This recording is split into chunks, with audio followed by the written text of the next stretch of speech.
El Partido Socialista arranca la 10ª legislatura sumido en sus cuitas internas.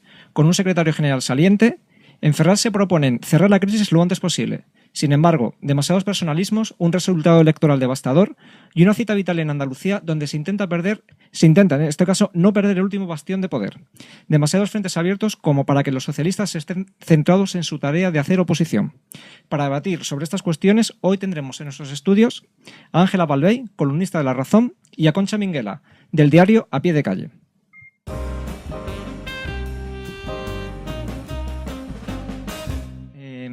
Ángela Balvey, Concha Minguela, Hola, muchas gracias por venir aquí y bueno, pues vamos a debatir el futuro del Partido Socialista.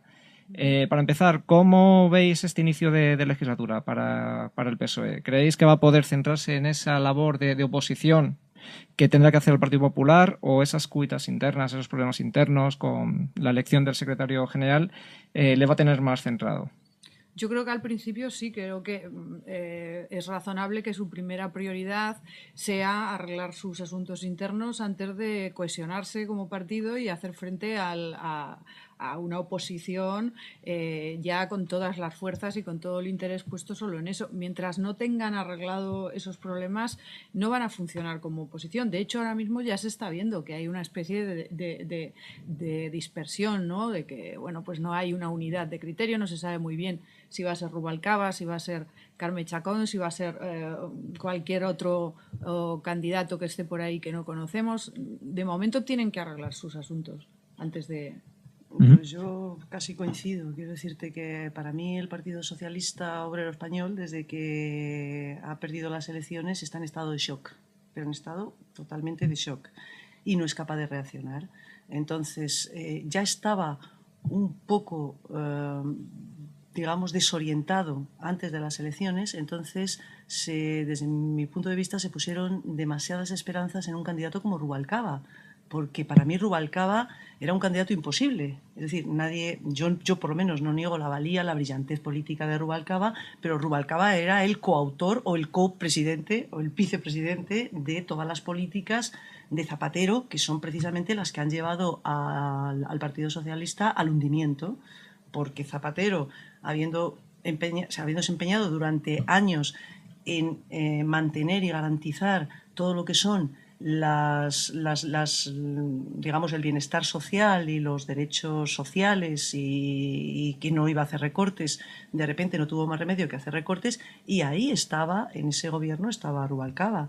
Entonces, presentarse Rubalcaba, por mucho que quiso alejarse en un periodo demasiado corto de tiempo de la personalidad política de todas las decisiones que tomó Zapatero, era imposible. Entonces todavía les quedaba una leve esperanza a una parte del Partido Socialista de que Rubalcaba iba a saber remontar. Yo creo que se estaban acordando en la época Concha, fíjate, yo creo que lo veo como tú, pero con una pequeña discrepancia. Es que, bueno, Rubalcaba también representaba el presente del socialismo, pero también era el único, hay otros, evidentemente, pero era el más sólido candidato a representar la alternativa a ese propio socialismo que era el pasado, no el futuro. Entonces, como solución de emergencia, a mí me ha parecido que era la más razonable, de la que podía disponer el PSOE estando como estaba. O sea, el proyecto de Zapatero había encallado, había que buscar una alternativa, disociarse de esa gestión de Zapatero para el futuro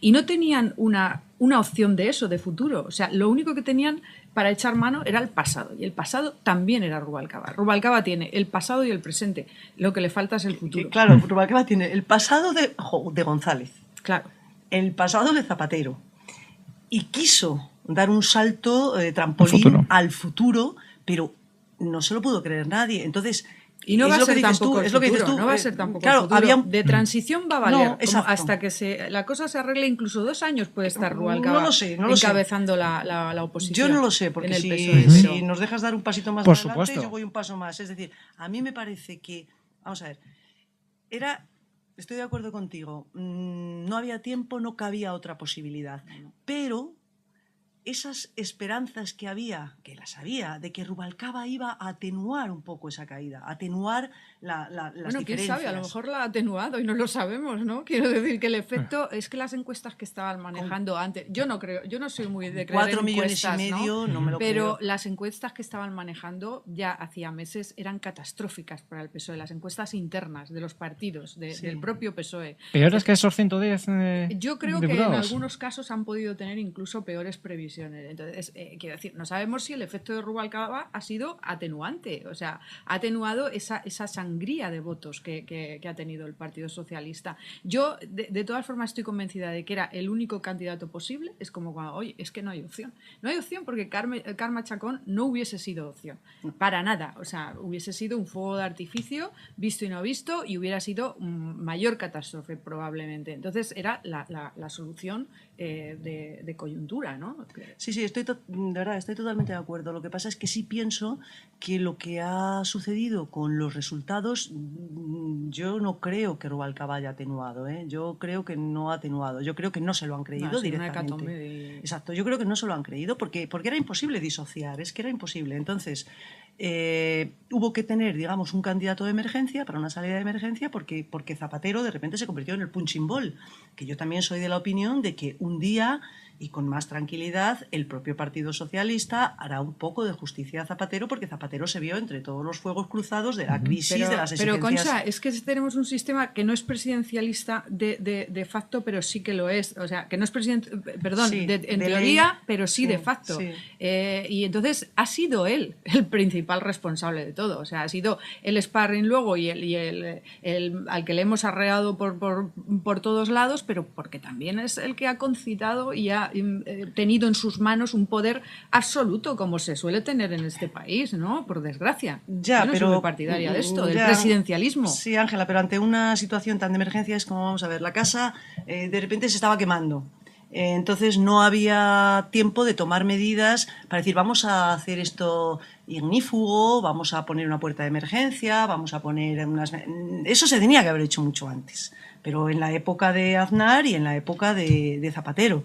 Mira, por ejemplo, los alemanes, ahí tenemos Alemania, que siempre estamos poniendo Alemania. Schröder, en Alemania, hizo todas las reformas laborales y le costaron las elecciones, pero es que lo hizo hace 10 años lo hizo. Entonces esta crisis tremenda financiera global le ha pillado a Alemania con todos los deberes hechos. Bueno, Alemania siempre hace sus deberes. Siempre. Y siempre, además, se apoya en los alrededores. Y va ampliando los apoyos. O sea, en esto ni Schröder ni el Sun Corda. O sea, yo creo que no. Pero bueno, pero mírale... de todas formas, en España, los presidentes de gobierno, en la democracia, en la historia de la democracia, han salido todos escaldados. Todos.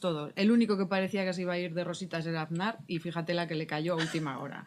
Quiero decir que hay que tener mucho cuidadín con esto de ser presidente de España porque es muy difícil, es muy fácil entrar bien y es muy difícil irse bien. Sí. Entonces, y a Zapatero se le han juntado, o sea, los frutos de su propio trabajo, que lo ha hecho, ha puesto todo, y le ha salido lo que le ha salido, ha cosechado lo que ha sembrado, aparte de lo que venía de fuera, ha cosechado lo que ha sembrado en el interior, ¿no? Entonces es responsable, yo no le quito responsabilidad, no soy tan optimista como tú cuando dices que la historia le va a hacer justicia, ya veremos si le hace justicia a la Wikipedia. No, pero yo pienso, vamos a ver, a Zapatero no se le puede solamente juzgar por sus medidas o por su reacción frente a una crisis política, una crisis económica tan bestial y tan garrafal que se ha ido cargando uno por uno se ha ido cargando a todos los gobiernos, de derechas, del medio y del centro. Bueno, se los ha ido cargando. Entonces, claro, en ese sentido es cuando yo digo que no hay que utilizarle como un punching ball, que Zapatero, yo soy una persona progresista y yo reconozco muchas leyes que Zapatero ha llevado a cabo. ¿Cuáles? Pues, por ejemplo, ha permitido, digamos, que minorías... del matrimonio gay, que a mí me gusta mucho. No, pero perdóname. Esa me parece una gran ley, sinceramente. Claro que sí. La de la dependencia es una gran ley. Claro, si pones el dinero. porque si haces la ley y luego no la dotas, eso es propaganda. Se queda en el capítulo de la propaganda, no del cambio social, de la transformación social. Quiero decir, los inputs que ha ido metiendo Zapatero en la sociedad española han tenido resultados por lo general catastróficos, incluso, y por supuesto en el terreno económico ha sido devastador, ¿no? Su gestión. Mira, la ley de la dependencia, por ejemplo, es evidentemente que es una ley que hay que dotarla. Es cierto, pero para empezar lo primero que hay que hacer es ver la necesidad, evaluarla, estudiarla y promulgar la ley y dotarla. Pero es que esta ley prácticamente hace no tanto tiempo que ha sido aprobada y algunas de las comunidades autónomas se han negado en redondar la ley. Por ejemplo, aquí en la Comunidad de Madrid, que ya están transferidas las competencias de sanidad, y Esperanza Aguirre se ha negado a poner en marcha. Pero será porque el gobierno central no le da la dotación correspondiente para ponerla en marcha. Quiero decir que hay competencias que están transferidas, efectivamente, pero también las comunidades dependen de un presupuesto. No tienen el mismo tratamiento económico y fiscal el País Vasco y Navarra que el resto de las comunidades autónomas. Quiero decir, los mismos privilegios. Aquí, si eres rico, si eres Navarra o si eres el País Vasco, es mucho más fácil que la crisis te afecte menos, que cuando tienes una mujer maltratada. En Navarra han tenido hasta escoltas las mujeres maltratadas.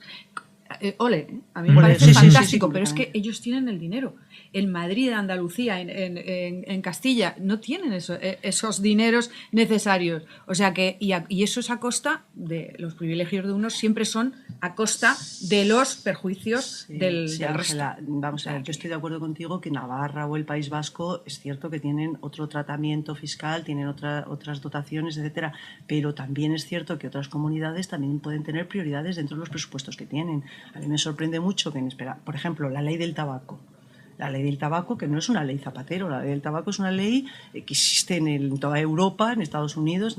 Aquí Esperanza Aguirre le costó Dios y ayuda, y ya tuvo que ser a la quinta cuando... O sea, la ley de la dependencia. La ley de la dependencia, bueno, pues Esperanza Aguirre, por ejemplo, a mí me consta y está ahí apuntado, vamos, existe, no es una opinión, que se ha gastado 750 millones. Sí, 750 millones de euros. Del Zapatero y del socialismo, Perdona. no de Esperanza Aguirre. No, pero que parece que sea ya, pero como tú me has... el alter ego, ¿no? No, pero como tú me has llevado a Navarra y País Vasco, yo te digo aquí en la Comunidad de yo Madrid. te digo, cuando hay Por eso dinero, cuando tienes pero dinero, es que te quería decir, y con es esto más acabo. fácil, es más fácil repartir justicia con esto social cuando acabo. el dinero entra a las puertas. Quería decirte, Esperanza Aguirre ha invertido, ha gastado 750 millones de euros en propaganda y en publicidad. ¿Ah, sí? Claro que sí. ¿Qué cara es la propaganda? Pues para que veas. Entonces, oye, es una cuestión de prioridades. Podía haber destinado un poco menos a unas partidas y un poco más a otras partidas. ¿Entiendes? Es decir, que estábamos hablando, por retomar un poco el tema, de que sí que Zapatero ha hecho una serie de, digamos, de medidas de progreso en su primera legislatura. Medidas de progreso, mira, se ha dedicado a la víscera del español.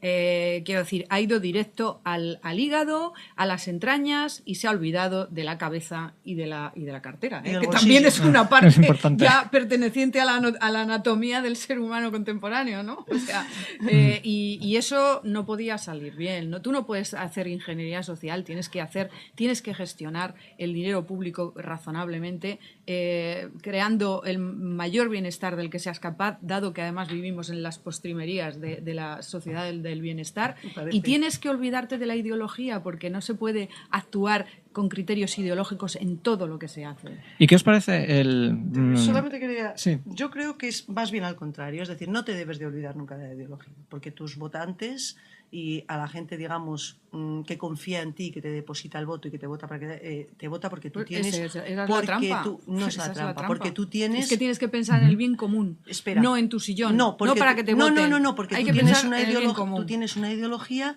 con la que tú estás aplicando una serie de normas que se basan en la justicia social, en el bienestar social, en la igualdad de oportunidades, en la cohesión social, en la educación igualitaria para todos, en la sanidad universal, etcétera, etcétera. Entonces, eso es ideología de pensar que el ser humano tiene que ser igual y tiene que ser solidario y tiene que tener igualdad. Pero entonces, ahora mismo tú crees que a estas alturas hay alguien que piensa que los seres humanos no somos iguales. ante Sí, la ley, por sí, lo menos. sí, claro, luego unos sí, nacemos sí. morenos, otros Sí, nacen sí. suecos, en fin, esto Sí, independientemente sí, de sí, lo... me lo Pero, hombre, creo, esas claro que cosas sí, no creo que nadie las claro que mantenga. No sí. creo que Zapatero tiene la exclusiva, el Zapatero progresismo no tiene la exclusiva. y el socialismo no tienen la exclusiva de la justicia social y de la igualdad. O sea, yo creo que eso es algo que se ha conquistado a lo largo de la civilización occidental, ha costado. Ha costado, y no es mérito de Zapatero, eso no décadas, es... Ángela, de gobierno de la socialdemocracia europea. Yo estoy de acuerdo en que la O sea, tú socialdemocracia ha mira hecho el un gran liberalismo de aporte. Estados Unidos y mira la socialdemocracia No le voy a europea. quitar- Y ahora después es que venimos otra vez a la selva con la liberación, No, no, no es liberación de verdad. los Mira, lo mercados, mismo que te digo una con cosa, todo vale, te digo una etcétera. otra. O sea, el estado de bienestar, por ejemplo, es una cosa, es un invento de la posguerra europea. Es algo que nace por la necesidad de tener calmados a tus súbditos, a la gente que ya ha sido machacada, machacada, y que si encima lo que haces es mantenerla en la miseria durante años, durante décadas, lo que puedes conseguir son revueltas sociales, en fin. Entonces eso es un invento, digamos, que se adecúa, que es bien para todos, bien para el que gobierna y bien para el que es gobernado. Estoy de acuerdo en que la socialdemocracia, no el socialismo, que te diría un americano, ha hecho una gran contribución a su pesar, porque a veces pensaba que era burguesar a la gente, darle ciertos privilegios o cierto bienestar, ¿no? Pero a su pesar yo estoy convencida de que efectivamente ha hecho un gran aporte, pero el liberalismo, no el liberalismo salvaje del que tú hablas, que ese casi lo estamos conociendo ahora, los excesos, pues ese también ha hecho un gran aporte. Digamos que están muy empatados en esto. Sí, ahora, para desarrollar una sociedad capitalista que ha ido poquito a poquito increciendo hacia una...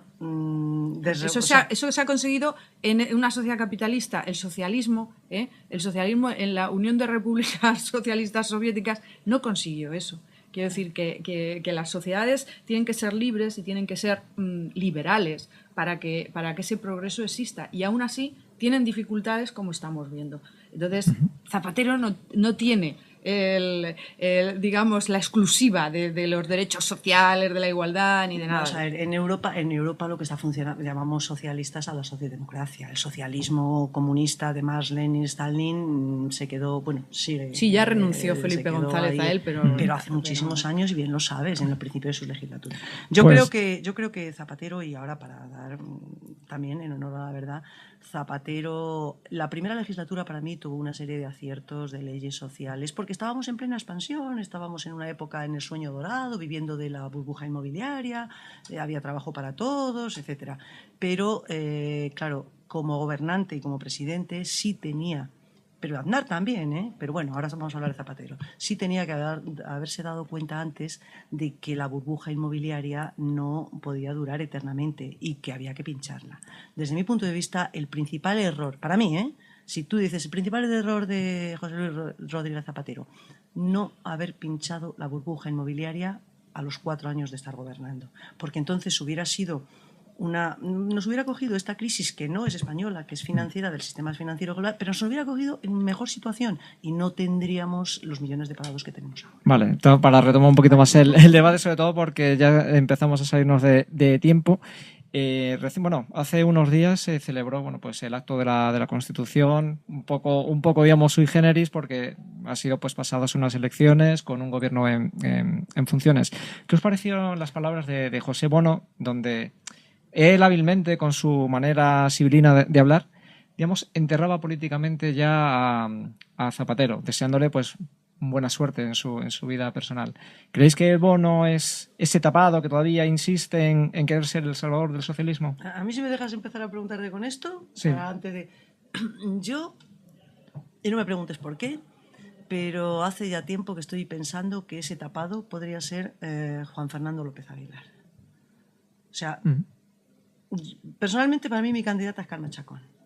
A mí Carme Chacón me gusta, me parece que es una mujer que tiene un currículum excepcional, que siempre ha sido una persona de lo más brillante, digamos, que cuando ha estado en la mesa del Congreso ha adquirido mucha experiencia y lo ha hecho muy bien. En las Fuerzas Armadas parece el Ministerio de Defensa va solo, En el Ministerio de Defensa no hay nada que hacer. Quiero decir que ahí, por eso la gente no quiere... Es muy vistoso estar embarazada y ser la ministra de Defensa, pero realmente no tienes nada que hacer, no hay decisiones, grandes decisiones que tomar. Quiero decir que la experiencia que le puede haber dado el Ministerio de Defensa pues será la de viajar y hacer comidas con soldados y tal, pero pocas cosas se pueden hacer en un Ministerio de Defensa. De hecho, poca gente quiere ser ministro de Defensa. El Ministerio de Defensa en esos tiempos que vivimos ha tenido muchísimo papel y ha habido que tomar decisiones muy duras y además tiene... Traer soldados, desgraciadamente, de la no guerra, de la no guerra, porque lo dirá que era una guerra y esto de Afganistán era una no guerra. O sea. Bueno, pero son decisiones duras y yo creo que lo ha hecho bien. Y a mí me parece que, bueno, que es joven. Le va a tocar estar un mínimo de 4 años, digamos, fabricándose esto que se llama el carisma, que los 2 últimos presidentes de gobierno que hemos tenido, en teoría, cuando antes de empezar nunca tenían carisma. Pero en cuanto que se sientan en la Moncloa, que es mi tesis, les sale el carisma. Pero sí. A los 2 minutos. Se le está saliendo carisma hasta a Mariano Rajoy, imagínate. Y dentro de 4 días no veas el que va a tener.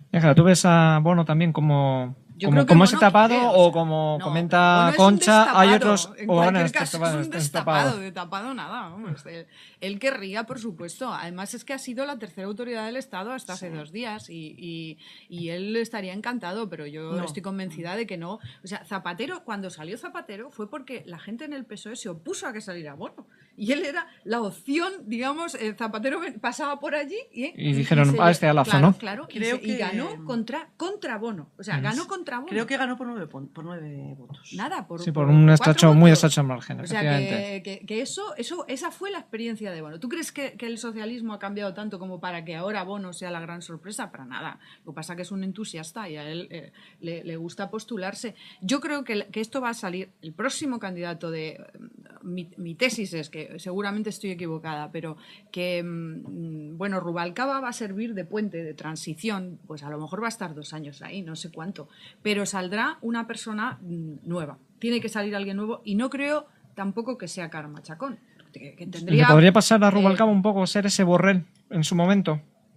Que salió elegido y luego... No es el mismo caso, pero va a ser un... Bueno, ya no es su tiempo. No, me refiero a Rubalcaba, que si podría pasarle ese caso de ser el caso Borrell, me refería. O sea, el Almunia y Borrell... Exactamente. Yo creo que Rubalcaba... A ver, yo creo que Rubalcaba es un hombre muy preparado, es un hombre brillante, es un hombre que tiene mucha experiencia, pero ya está quemado. Es que ha sido la cabeza del fracaso estrepitoso. Es decir, a mí me gusta mucho Rubalcaba, pero entiendo que no puede ser. Hay que dejar paso a nuevas generaciones y tampoco vas a y no creo que sea tampoco dicen Madina, un chavalito de 25 claro, años. Dicen Madina, pero es que Madina... Tiene que ser alguien en los 40. Claro, exacto, pero Madina, que es un diputado. Entonces, yo como mujer...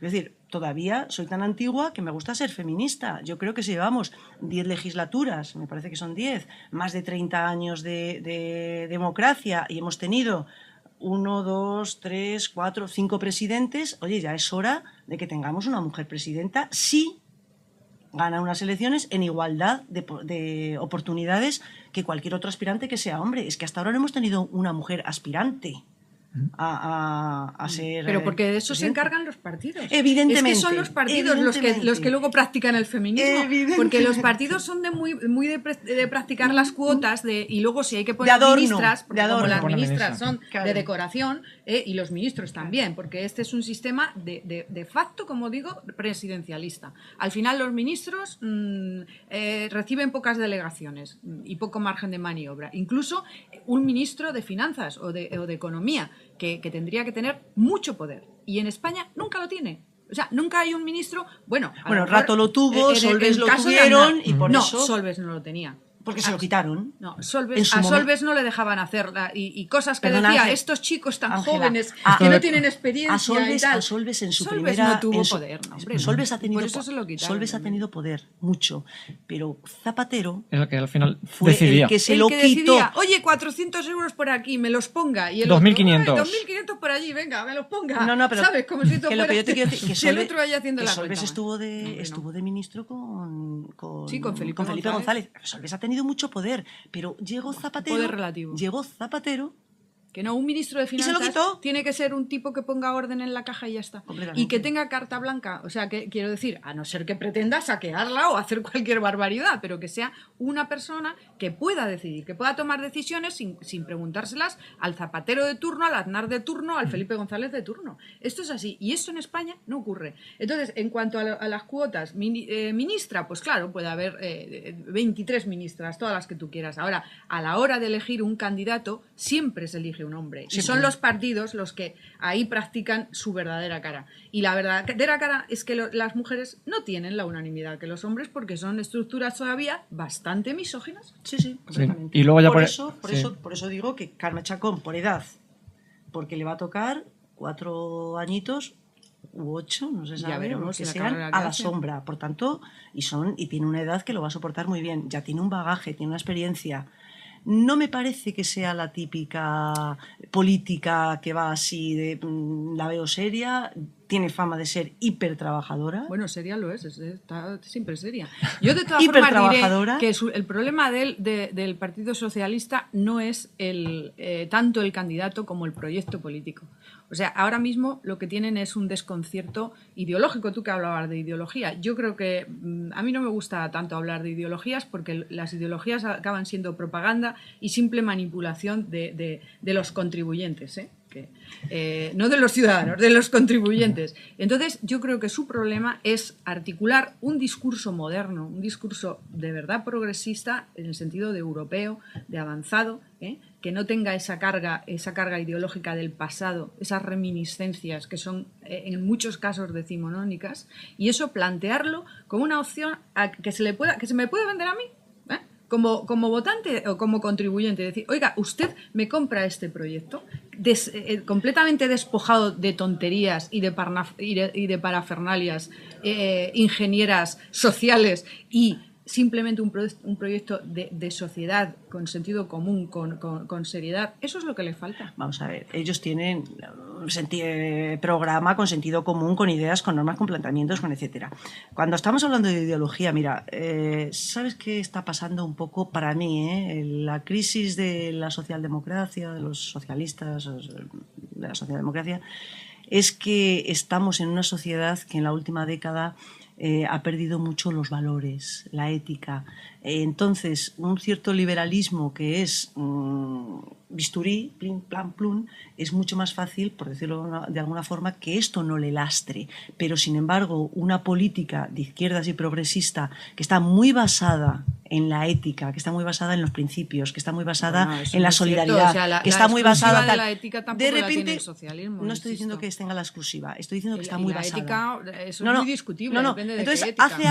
hace aguas en una sociedad del todo vale, de sálvese quien pueda, de que el una dinero es lo sociedad más importante. que han incubado ellos, porque la mayor parte de los años de la democracia española han gobernado los socialistas. Sí, pero y han educado y han hecho los planes de sí, estudio Ángela, y han Ángela. transformado la sociedad como han querido. Pero la transformación de la sociedad y el liberalismo este salvaje, que es el que ha generado toda esta crisis financiera, viene de los últimos 15 años. Y nos viene de Estados Unidos. Es otro tema. Yo Exactamente, me encantaría discutirlo, que además pero... será además espero además teneros en otra ocasión además para discutir, porque además son temas que dan para mucho juego. Simplemente ya como última reflexión y muy breve. Elecciones en Andalucía. El Partido Socialista se juega su último bastión de poder grande. Bueno, el único que ahora mismo tiene. Una derrota significaría que el partido ya se tenga que reconvertir o refundar completamente, o quizá una victoria pueda ser ese principio, ese inicio para poder otra vez recuperar poco a poco el poder que se le espera. En breve. Bueno, no vamos a adelantarnos, pero yo pienso que no hay nadie tan optimista ahora mismo en Andalucía que piense en una victoria. Una derrota... No sé depende también de la cantidad de diputados que pierdan, todo eso. O sea, depende del matiz. No sé qué adelantarse, pero bueno. Sí. ¿Va a ser el revulsivo, dices tú? Si es que ya no lo necesitan. El revulsivo ya lo tienen que tener. Ahora tienen que coger un cohete a propósito. Ahora lo que tienen que coger es una escoba, empezar a barrer la casa y realmente empezar a quitar lastre y a analizar y a hacer autocrítica. y dejar que vayan emergiendo nuevos valores y gente nueva, porque hay tiempo por delante y además esta crisis es tan indefinible y tan repugnantemente larga que va a ser. Y no sabemos, y te genera tanta incertidumbre que no sabemos por dónde vamos a salir, no sabemos qué más nos va a pasar, no sabemos qué, es que no sabemos. Entonces, claro, hace falta gente muy sólida, con mucha retranca detrás, que tengan experiencia, pero al mismo tiempo que sean jóvenes y que no estén quemados. Ajá. Yo creo que lo de Andalucía es perderán. O sea, yo que soy escéptica con las encuestas, que solo creo en la urna como encuesta definitiva, pero bueno, dicen que van a perder. Depende de la magnitud de la derrota. Y si la derrota no es estrepitosa, se podrá entender como un signo de esperanza. Y si es estrepitosa, pues tampoco va a pasar nada porque ya están ahí, ya lo dan por descontado, ¿no? Entonces, bueno, vamos a ver qué pasa. Pues Ángela, Concha, muchísimas gracias por venir aquí, vosotros. por analizar la situación del Partido Socialista y bueno, pues os espero dentro de poco de nuevo aquí en otra apasionante tertulia. Muy bien. Gracias a ambas. Muchas gracias. Gracias.